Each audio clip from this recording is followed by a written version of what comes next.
n'aurais jamais pensé qu'une phrase dite au milieu des rires puisse changer autant ma façon de voir ma relation.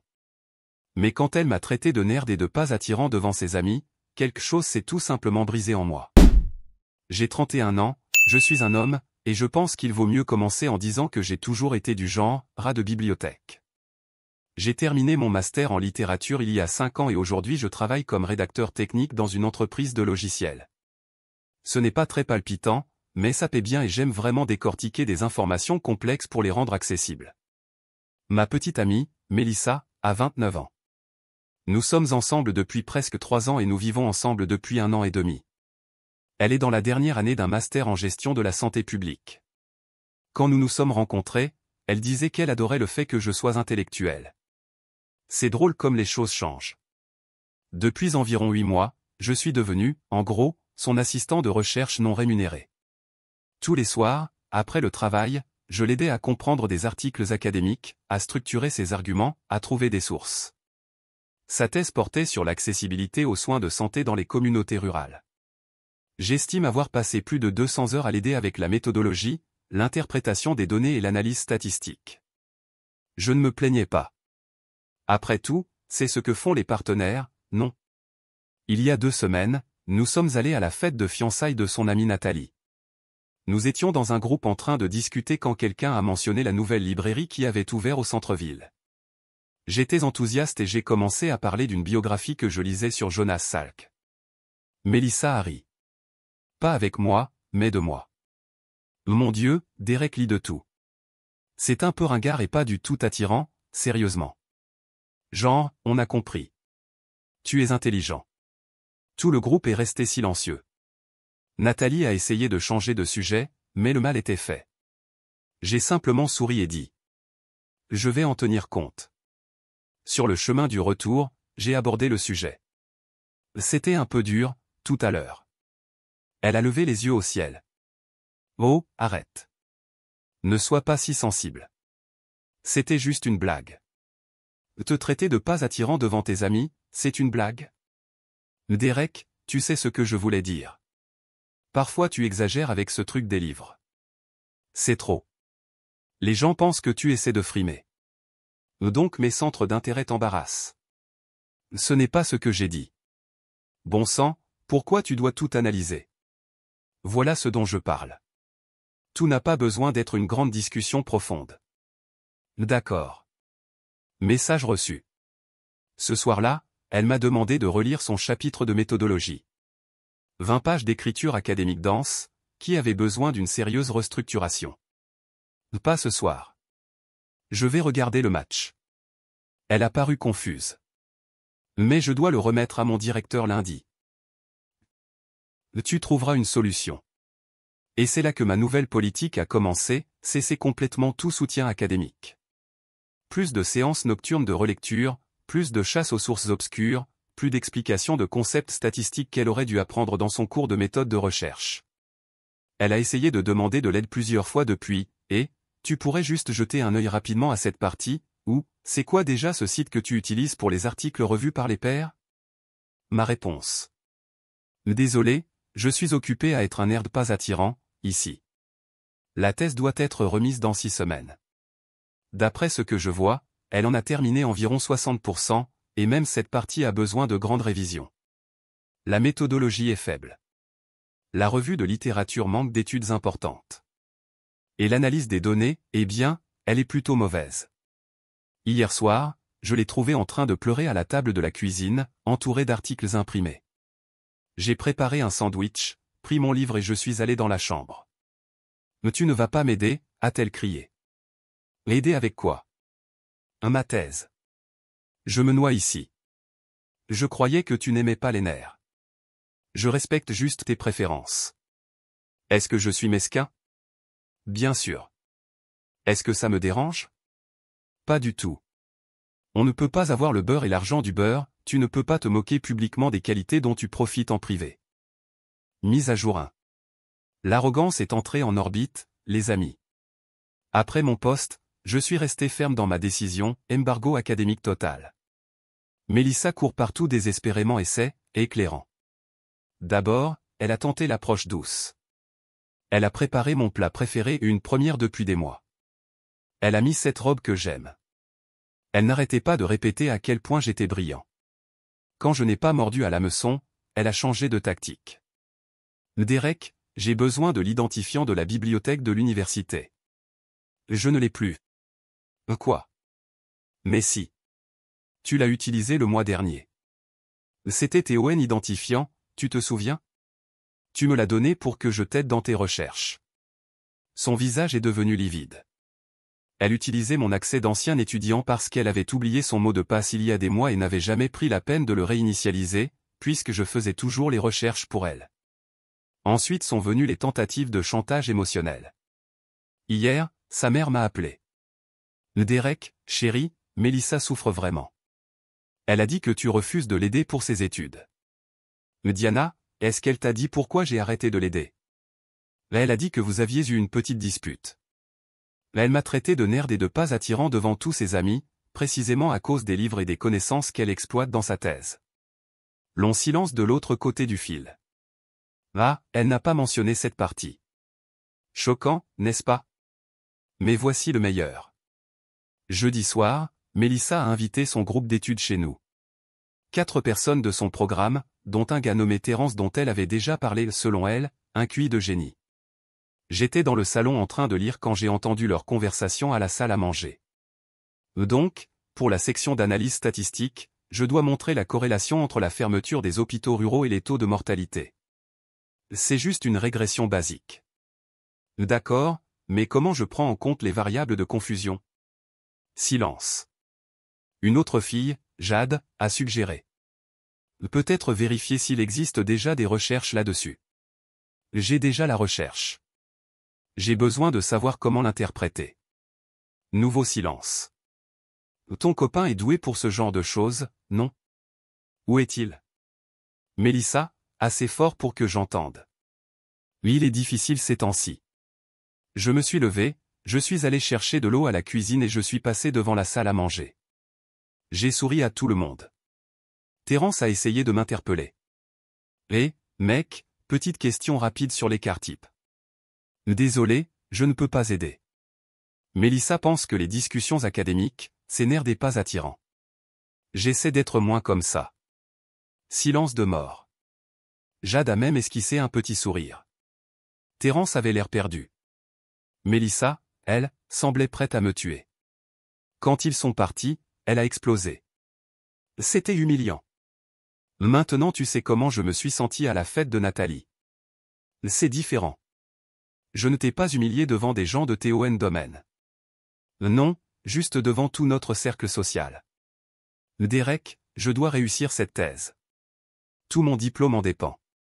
Alors peut-être que tu aurais dû y réfléchir avant de te moquer de la personne qui t'aidait. Donc tu vas vraiment me laisser échouer? Je ne fais rien. Le succès ou l'échec, c'est entièrement à toi. Comme ça aurait toujours dû l'être. Elle a dormi sur le canapé. Hier matin, j'ai trouvé Mélissa entourée de livres, son ordinateur portable ouvert sur une vidéo YouTube intitulée Comprendre l'analyse statistique pour débutants. La vidéo durait 3 heures. Elle en était à la 12e minute et semblait déjà perdue. Il reste 5 semaines avant la remise. Mise à jour 2.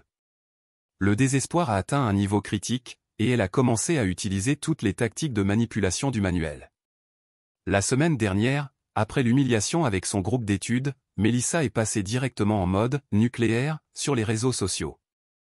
Elle a posté ce genre d'indirect vague sur Instagram. Mais quand quelqu'un en qui tu as confiance t'abandonne dans ton heure la plus sombre. Le véritable amour, c'est soutenir ceux qui luttent. Ses amis se sont rués dans les commentaires avec des petits cœurs et des messages du genre « Que s'est-il passé, ma belle, on est là si tu veux parler ». Bien sûr, elle n'a pas mentionné pourquoi j'avais arrêté de l'aider. Devine qui m'a appelé ensuite? Nathalie. Oui, la même, celle des fiançailles, la fête où toute cette histoire a commencé. Derek, qu'est-ce qui se passe? Mélissa dit que tu sabotes son cursus. J'ai juste arrêté de faire les devoirs à sa place. Si c'est ça, saboter, alors très bien. Elle dit que tu retiens du matériel de recherche. J'ai éclaté de rire. Je retiens mon cerveau. Le même cerveau qu'elle a qualifié de nerd et de pas attirant à ta fête. Tu étais là. Ah, oui, c'était dur. Exactement. Et malgré ça, tu m'appelles pour me parler de sa crise. Là elle panique, Derek. Peut-être qu'elle n'arrivera pas à obtenir son diplôme. Alors peut-être qu'elle devrait arrêter de poster sur Instagram et commencer à travailler sur sa thèse. Mais le vrai sommet est arrivé il y a 3 jours. Je suis rentré du travail et j'ai trouvé le directeur de thèse de Melissa, le docteur Harrison, assis dans notre salon avec elle. Embuscade totale. Derek, Melissa m'a dit que tu l'aidais dans sa recherche. Je l'aidais. Passé. Elle a des difficultés avec la partie analyse statistique.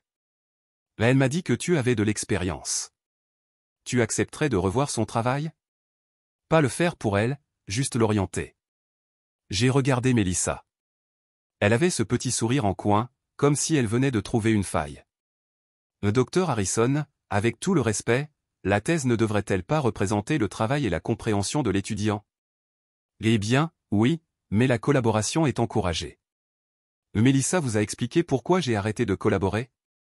C'est personnel. S'est-elle empressée de dire. J'ai répondu.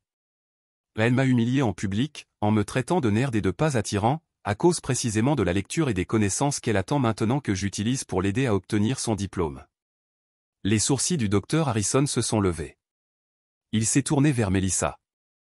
C'est vrai? C'était sorti de son contexte. Il n'y a pas de contexte où il est acceptable de traiter son partenaire de pas attirant en public, surtout quand on dépend de lui pour du soutien académique. Harrison s'est levé, visiblement mal à l'aise. Melissa, je pense que tu dois résoudre ça seule. Je vais examiner ton travail de très près pour m'assurer qu'il est bien de toi. Après son départ, Melissa a explosé. Tu viens de me faire passer pour une tricheuse aux yeux de mon directeur. Non, c'est toi toute seule. Combien de ton travail précédent as-tu vraiment fait par toi-même? Elle n'a pas su répondre. Hier, elle a tenté une nouvelle approche, les larmes. Crise complète. En pleurs. Je vais échouer. 3 ans de ma vie perdue. Des prêts étudiants pour rien. Il te reste 3 semaines. C'est suffisant si tu travailles vraiment au lieu d'essayer de me manipuler. Je ne comprends pas la matière. L'université YouTube est gratuite. La bibliothèque aussi. Tes camarades semblent prêts à étudier ensemble. Ils me prennent pour une idiote maintenant. Non. Ils pensent que tu as trop dépendu de ton copain. Prouve-leur qu'ils se trompent. Comment peux-tu être si froid? Tu disais que tu m'aimais. Je t'aime. Mais je n'aime pas être utilisé et manquer de respect. Alors elle a joué sa dernière carte. Si j'échoue, je n'aurai pas de travail. Je devrais retourner chez mes parents. Et on devra rompre. J'ai haussé les épaules. C'est ton choix. Tu as créé cette situation. Elle m'a regardé comme si j'étais un étranger. Hier soir, j'ai entendu Melissa au téléphone avec sa mère, pleurant et disant que j'étais abusif et que je contrôlais son avenir. Ironique, venant de quelqu'un qui me traitait comme son ghostwriter personnel pour sa thèse. Mais voici la partie la plus intéressante, j'ai appris par un ami commun que Terence, le fameux « QI de génie », s'était proposé de l'aider en statistique. Elle a refusé parce que ses méthodes sont trop compliquées. Traduction, elle devrait vraiment comprendre au lieu de simplement copier ce que je faisais. Il reste 3 semaines. Elle a acheté 6 bouquins de statistiques et de méthodologie sur Amazon. Ils sont encore dans les cartons. Pendant ce temps, j'ai terminé une excellente biographie de Marie Curie juste devant elle, pendant qu'elle pleurait sur son ordinateur. Mesquin? Peut-être. Satisfaisant? Absolument.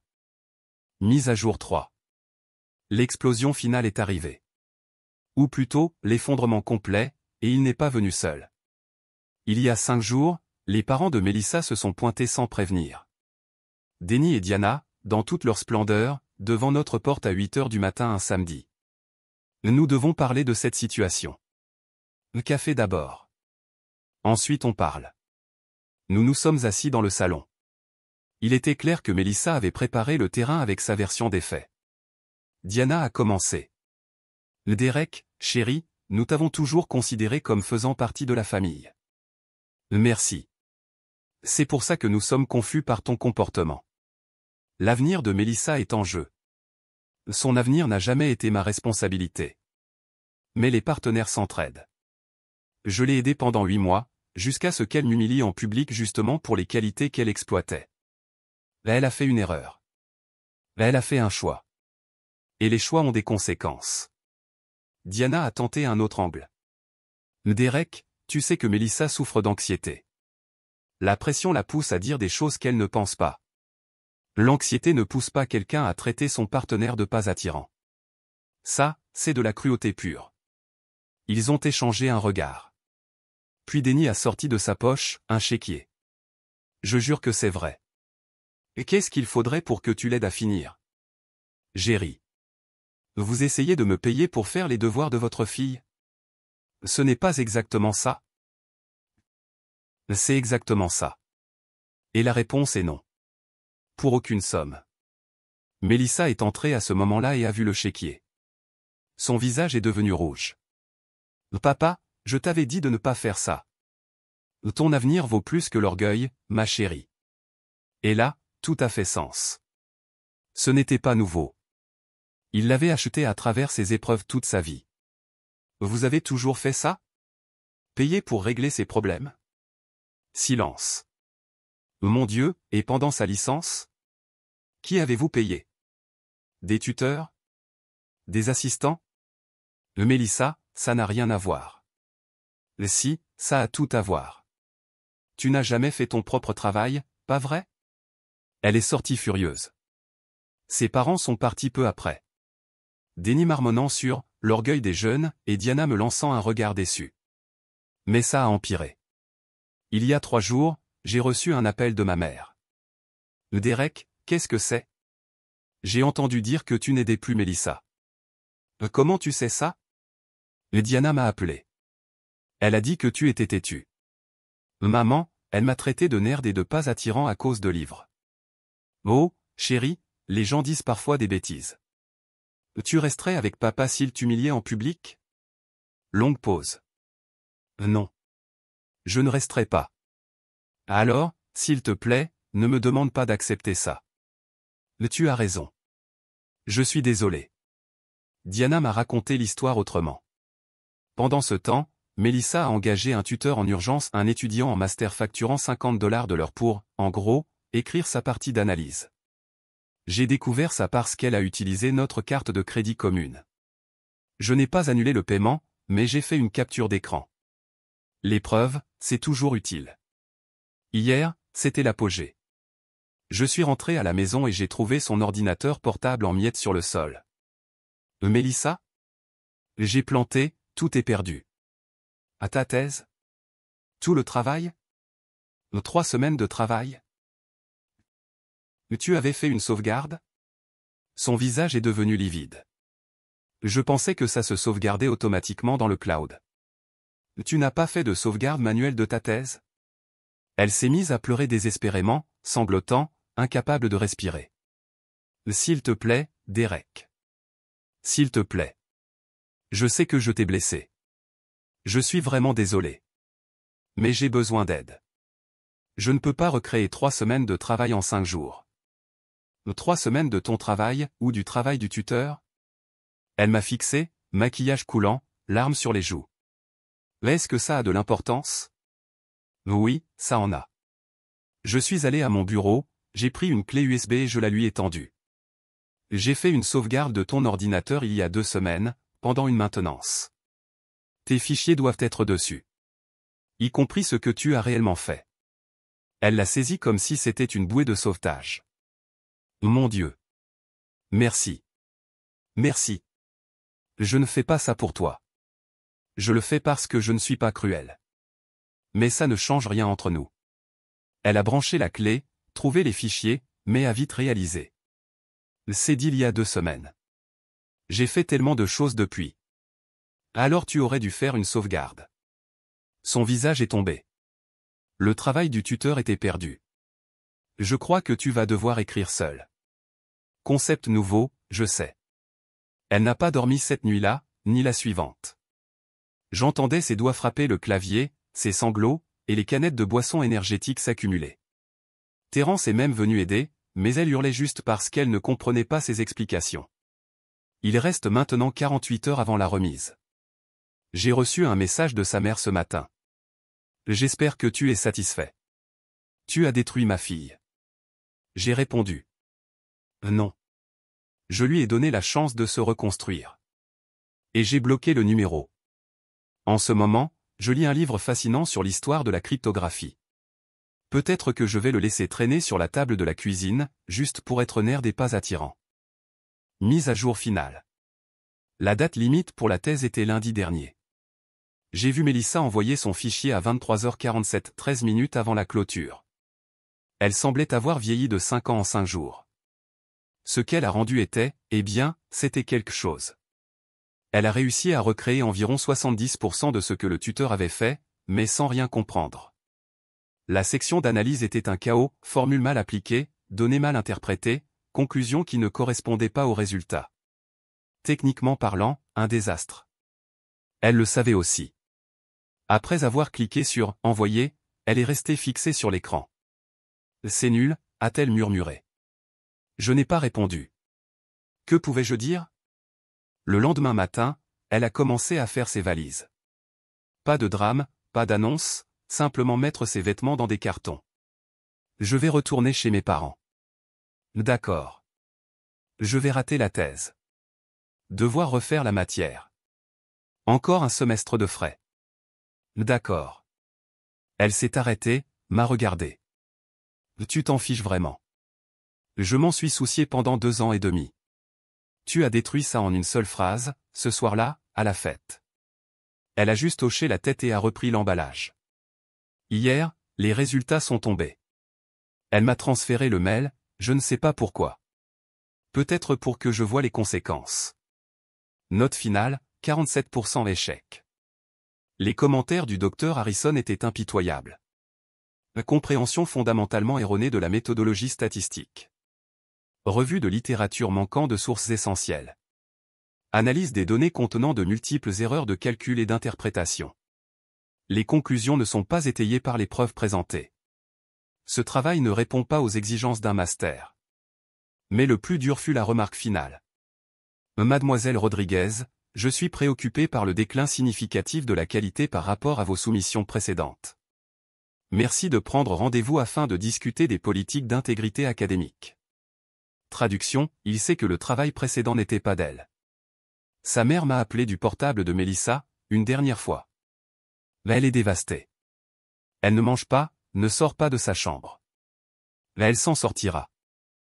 Comment peux-tu être si cruel? De la même manière qu'elle l'a été en me traitant de nerd et de pas attirant. Les mots ont du pouvoir, Diana. Elle a utilisé les siens pour me blesser. Maintenant, elle affronte les conséquences. Ce ne sont que des mots. Sa vie est en jeu. Et c'est justement pour ça que les mots comptent. Elle a fait son choix. Elle a raccroché. J'ai appris par des amis communs ce qui s'est passé ensuite. Mélissa a dû expliquer à son employeur qu'elle n'obtiendrait pas son diplôme à temps. L'offre d'emploi a été retirée. Elle cherche maintenant des postes de débutants qui ne nécessitent pas de master, avec un salaire 40% plus bas que prévu. Son père a même proposé de payer un professionnel pour réécrire la thèse. Mais l'université exige que toute nouvelle soumission passe par la détection de plagiat et une soutenance orale. Impossible de tricher là-dessus. Certains amis de notre cercle ont voulu connaître la version complète. Quand j'ai expliqué, en commençant par l'humiliation publique, beaucoup ont été choqués. Nathalie a admis que, ce soir-là, elle s'était sentie mal à l'aise, mais n'avait pas osé intervenir. Elle parlait toujours de ton intelligence. C'était étrange de l'entendre retourner sa veste comme ça. Surprise, même Terence est venu me voir. Mec, je ne savais pas qu'elle t'utilisait comme ça. J'ai proposé mon aide parce que je pensais qu'elle luttait seule. Mais elle n'arrivait même pas à expliquer sa propre thèse. C'était tout ton travail, non? La plupart, oui. C'est vraiment pas correct. Et, mec, être intelligent n'a rien de peu attirant. Elle était juste insécure. Et le plot twist? Il m'a demandé des recommandations de lecture. Je lui ai envoyé quelques titres de science-fiction. Qui sait, peut-être qu'on deviendra même amis. Quant à moi, je vais bien. L'appartement semble plus grand sans son anxiété qui occupait chaque recoin.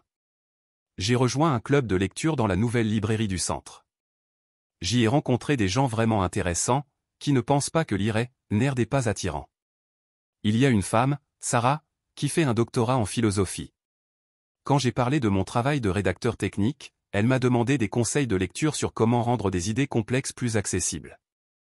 Nous avons déjà pris 2 cafés. Elle est brillante et valorise les vraies conversations intellectuelles.